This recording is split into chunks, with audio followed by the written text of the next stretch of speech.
બરકુદરા dumping સાઇટમાં ફરી આગ ભભૂકી ઉઠી હતી। અઢી મહિનામાં 5મી વાર ઘટના સામે આવી। વારંવાર આગ બની રહેલી ઘટનાઓને લઈને અનેક સવાલો ઊભા થયા છે। કચરામાં આગ લાગવાની ઘટના પંચાયત માટે પડકારજનક બની રહેશે। અંકલેશ્વરની બરકુદરા ગામની હદમાં આવેલ કચરાની ડમ્પિંગ સાઇટ પુનઃ એકવાર આગ ગત સાંજે ભભૂકી ઉઠી હતી। આગના કારણે પુનઃ ધુમાડાનું આવરણ છવાયું હતું।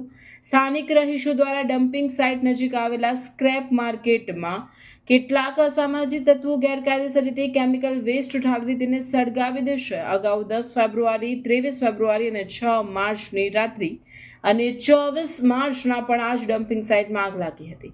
પંચાયત દ્વારા આ અંગે જીઆઈડીસી પોલીસને પણ અરજી સ્વરૂપે ફરિયાદ કરી છે। જો કે હજુ સુધી વારંવાર આગ લાગવાનું કારણ રહસ્યમય બની રહ્યું છે। આગ લાગતી રોકવી પંચાયત માટે પડકારજનક બની જવા પામી હતી।